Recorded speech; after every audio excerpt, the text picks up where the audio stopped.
All right, we were just about to get into the casting on Deep Space Nine, and I wanted to ask first about Avery Brooks and what qualities he brought to the character of Commander Sisko. Well, we were reading both black and white actors because we felt that if if we couldn't find a black actor that really worked for us, we didn't want to just hire a black actor for the sake of hiring a black actor. And we read a lot of people, a lot of people. Those were very long auditions. And Avery, we got a tape from New York, and it was just incredible. And we flew Avery in, and he was just wonderful. He has a certain sense of strength and command. Again, another classically trained actor. And again, well, in this case, both Michael and I really liked him, and the studio liked him as well. So it was an easy choice. Now, what about Colm Meaney, who came over from Next Generation? Why was that Well, decision made? Colm is probably my favorite actor on earth. He is truly a remarkable talent, and he shows up now in movie after movie, and he's one of the great Irish actors, I believe.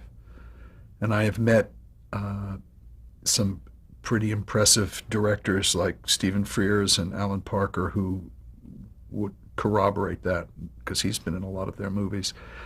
Colm, in the pilot of Next Generation, played an unnamed character. He just like steered the ship. And he didn't even steer the ship. We had something called the battle bridge, and he steered the ship from the battle bridge when the ship separated, which it didn't do very often. And eventually we gave him the role of Ensign O'Brien. I named him after my nephew, whose name is Miles O'Brien. And we wanted a little crossover, so we had him become a regular character on Deep Space Nine. And it was amazing because he constantly was being asked to do movies with wonderful directors. And I could never say no to him, so we would always have to juggle the schedule around or have O'Brien off visiting his home or something like that in order to allow him to go and shoot a film. He worked on a film with John Huston, and he was just always getting wonderful roles in movies. So that was delight. Rene Auberginois, another phenomenal actor who we were so lucky to get. Extremely talented, who had to put on 2 hours worth of makeup every day and act through this mask, and he was just terrific. It was a terrific cast, Deep Space Nine. And you mentioned some of the other characters on, or the actors on it. Nana Visitor. Nana played the character of Ensign Rowe, who we kind of set up in Next Generation, and again, a very talented actress. I saw a movie that was sent to me, a black and white print of a television movie from England that had two actors in it playing the Lawrence of Arabia character and the King Faisal character, but it was a play. And I had no idea who the two actors were, but one of them seemed like he may be African American, and I thought, this is the perfect guy to play Sisko. Can we get him over here? So we flew him over, and his name was Siddig Al-Fadil. And the big problem was he was 24 years old, so he certainly couldn't play the father of a 16-year-old. But he was just, again, an exceptional actor. His father was from Sudan, his mother was from England, and I just had to give him a role. So we had him become our Dr. Julian Bashir. And oddly enough, years later, when I went back to that film where he was playing Prince Faisal, the character who was playing Lawrence in it was Ralph Fiennes, who was, again, an unknown actor at the time in the United States. Now, what about Terry Farrell? She was on the show as Jadzia Dax, and she left before the end of the series. Is that correct? That role was a bitch to cast. Uh, if you need someone who's beautiful and a good actress to come onto a syndicated television series, it's hard to find. Women are either good actresses or they're beautiful. But if you find one that is beautiful and a good actress, they kind of like, they get that little Monopoly card that says, skip television and go right to the movies. And we read so many people for that role. It was really difficult. And of all the tall, beautiful women that we read, Terry was certainly the best, and the studio really liked her. And we hired her. She, again, in the last season, had decided that she wanted to pursue I believe, a feature film career.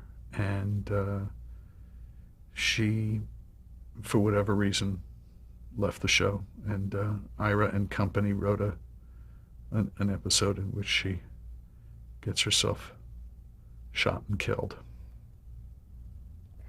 Another character that came over from Next Generation was Worf in the fourth season, I believe. How did that come about? Well, by the fourth season of Deep Space Nine, our ratings were slipping a little bit. And the studio said to me, what can you do to try to goose them up? And I thought that bringing a character from Next Generation, I mean, the movie, there had been two movies that had been released at that point. They were both very successful. And I thought the idea of bringing another character over, because the two shows took place simultaneously, would work. So we assigned Worf to Deep Space Nine, and he was a very popular character. And I don't really know if it did a lot of good, but we certainly got a little increase in viewership. And I don't want to forget Armin Shimmerman, who played Quark, who was just a wonderful character actor and incredibly funny. You mentioned that this show would be so different from the previous two because it wasn't on a ship. The aliens and other people had to come to them. How did you keep the storylines fresh and not have the space station feel too confining of a setting? Well, by the third season, I think, they got a ship, a small ship, but a ship that they were able to go out in. At least a small group of them could. And we developed a lot of interesting storylines having to do with both Bajorans and the other races that were in nearby in the vicinity of the space station. And there was a season that relied almost completely on an invasion of an alien race through the wormhole, and we had wonderful stories dealing with the Cardassians, and it was a very rich environment. There must have been 15 wonderful recurring characters, which you could never do on the Next Generation. And so the stories, I think, thanks to Ira and to Ron Moore, who's now doing Battlestar Galactica, and a bunch of others. We had wonderful writers over there who managed to come up with terrific ideas. The show also seemed to feature a lot more deeper religious and political themes than the previous two. Was that intentional? Well, we created the Bajorans to be a very spiritual people. And we also created a race of people that lived within the wormhole, sort of in a not within our time frame, uh, that were also somewhat spiritual and somewhat omnipotent. We met them in the pilot, in fact. And the sense that Archer had, not Archer, the sense that Cisco had regarding his place in all of this had certain spiritual overtones to it. Politically, we were in a very political situation. We were in a place where there were uh, different people trying to take over other groups of people. So it had a lot of politics and a lot of spirituality built into it, which again was something that we really couldn't do on on a show about a spaceship. And there were times where I questioned whether this is something that Roddenberry would have gone along with, but I think the way it was done, it had enough of a science fiction edge to it that it was fine. Well, in the last episode, you mentioned that the commander Cisco kind of realizes his destiny. What exactly happens to him? It's unusual fate for a captain on one of these shows. Right, and it was a pretty far out concept, but we had a Louise Fletcher, who was a Academy Award winner for One Flew Over the Cuckoo's Nest, played the evil Kai, who was a religious leader and very corrupt, uh, a corrupt Bajoran, and she was in cahoots with a Cardassian, and eventually there was a standoff between varying groups, and Archer found himself with them and in a position where he could save the day by giving up his life, and he gave up his life, but it turns out that this was all in the cards anyway, and that he returns to a position with the people that live, the people that dwell within the wormhole, and that it turns out that he was always sort of destined to be the emissary, which was the name of the very first episode. Uh, and there was a lot left to the imagination, and it was a very unusual ending, but I thought it was very clever and it worked.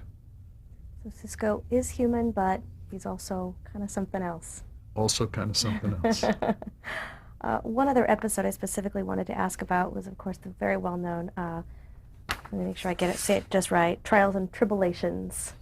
Right. With the crossover with the original series. How was that done? Well, I think this all came about when one of the writers came to the visual effects people and said, can we do a Forrest Gump kind of thing? Can we take footage from a filmed episode that is not broken down digitally, it's just a negative we can get, and then take our people and put them in? And of course the answer was, sure you can, but it's going to be real expensive. So they wrote the episode, which was a takeoff on The Trouble with Tribbles, which was one of the favorite episodes of the original series. And it allowed us to take our characters and marry them into scenes with Kirk and Spock and all of the other characters from the original series. And it was very, very clever. And there were a lot of arguments because, unfortunately, we could only afford to do about half the shots that the writers wanted. And writers tend to not quite understand that. Their feeling tends to be, if something is really good, you go for it no matter what it costs. But my job is to be sort of Dr. No when it comes to that. But I think we managed to make it work, and the magic that the visual effects people did was quite extraordinary, because it ended up being a very funny episode that dealt with these little tribble characters that look like a little fur ball and that multiply extremely quickly, and a lot of scenes where magically there was interaction between our characters and characters from the original series. How was that received by the fans? The fans went nuts. They loved it. What's not to love? Well, going back to the look of Deep Space Nine, you mentioned that the station kind of has a cold, hard look to it. How did the sets and the lighting, how would you describe those? How did they add to that atmosphere? Well, Herman Zimmerman, who has been our uh, art director, production designer on all of our series, did a terrific job in building the promenade, which we created, where there were various shops and things. It was a public area on the space station. And then the bridge, which was very utilitarian and very robotic looking. And the corridors, which were not clean and shiny like the corridors on the Enterprise. He managed to get a cold, mechanical, inhospitable look to most of the sets on the station. And were most of those permanent sets? It seems like a Yeah, very a large great number amount of of them were. sets. Yeah, and the promenade was huge. It was something that the Paramount executives loved to show off when they had visitors coming. Was the plan always to have this show end after 7 seasons as well? Again, all of the shows, unfortunately, with the exception of Enterprise, it only ran 4. All of the shows were created and designed to go 7 years. So you knew how you wanted the story arcs to end Exactly. as they got there. And, again, with Deep Space Nine, we had created so many characters that were ancillary characters that there were a lot of strings to be tied up at the end, and they managed to do it. Well, let's move on to Voyager, created in '95. You, Michael Piller, and Jerry Taylor for UPN. How did that show come about? What was your inspiration? Well, when Next Generation went off the air, or not even when it went off the air, when they knew that it was going to be going off the air, and that they were going to be left with one show, Deep Space Nine, that still had 3 seasons to go, or 4 seasons to go, I think the attitude at Paramount was 2 shows worked real successfully, so let's get another one on the air right away, so we'll keep the 2 shows. And both Michael and I were excited about creating another show, but at the same time, we felt they were pushing it a little bit.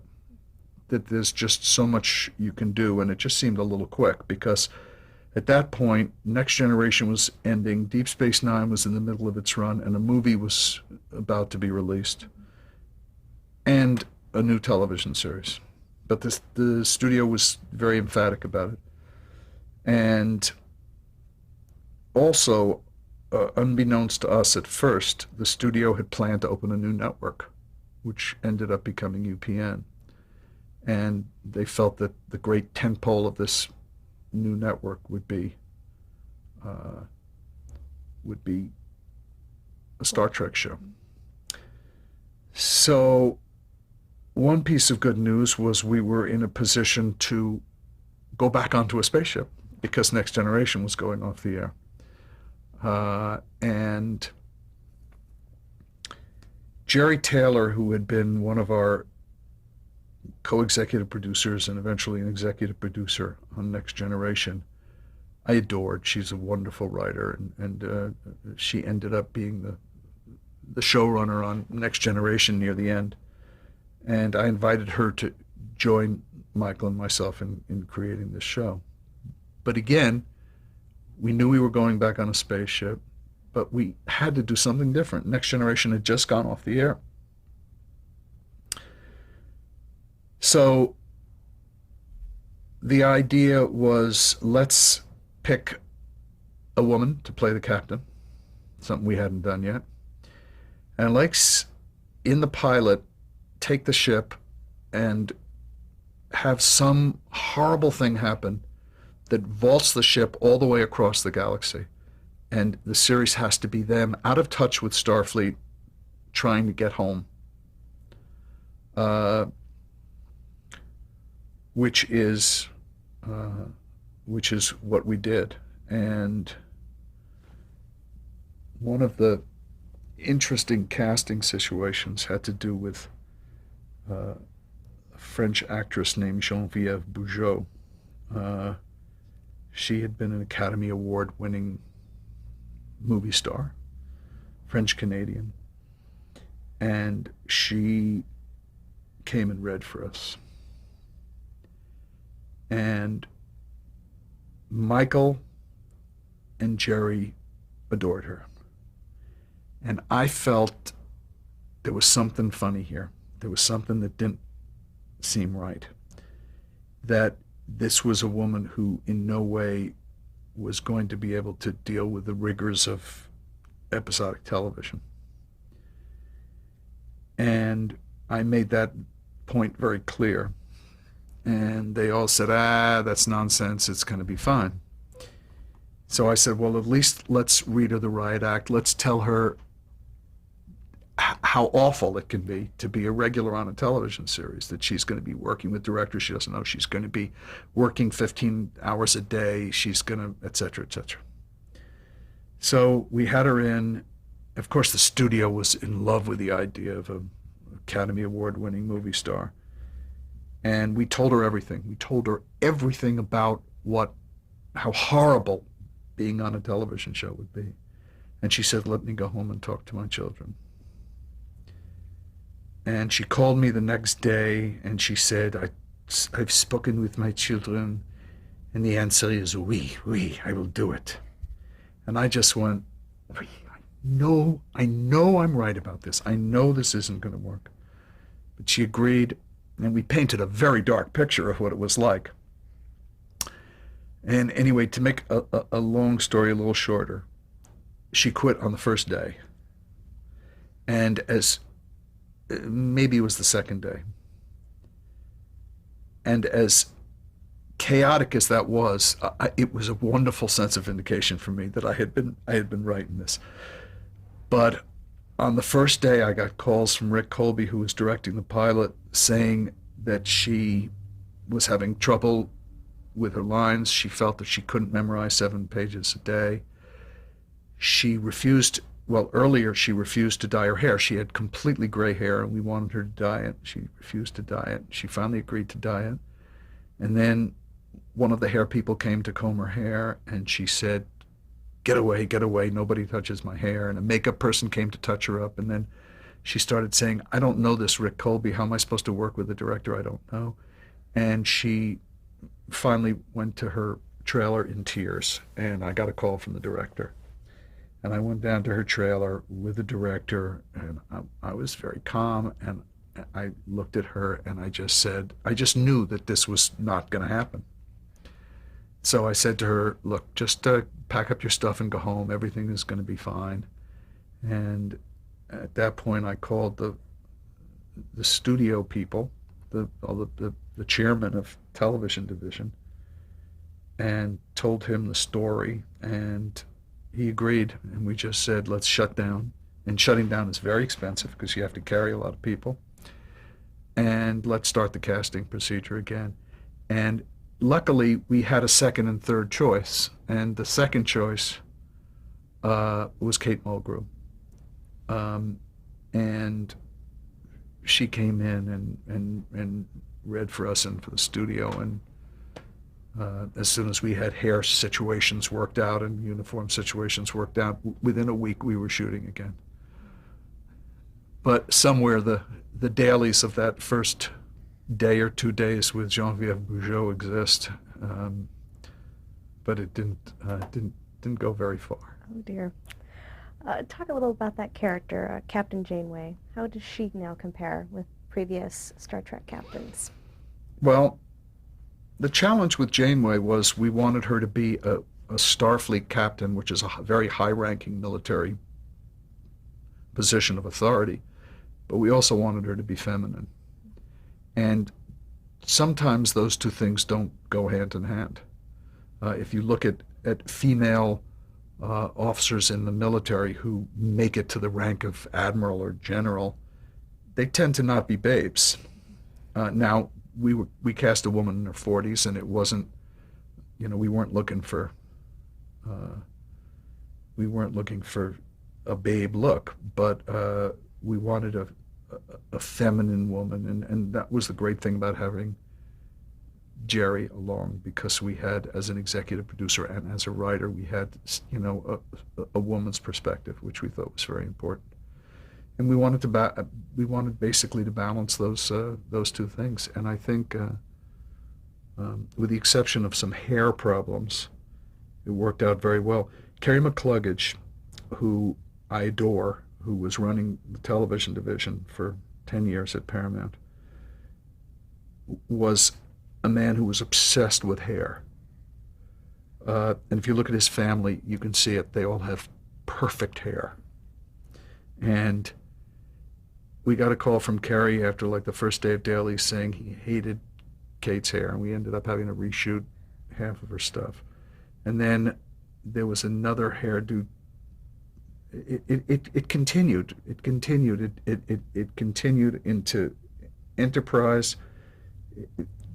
There was a lot of hair issues, and probably the most number of hair issues were with Kate Mulgrew, and it used to make poor Kate crazy because all she wanted to do was act. She had nothing to do with what was done to her hair, and she would do a really important day's work, hard stuff, and the next day she'd be told to do it again because somebody didn't like her hairdo.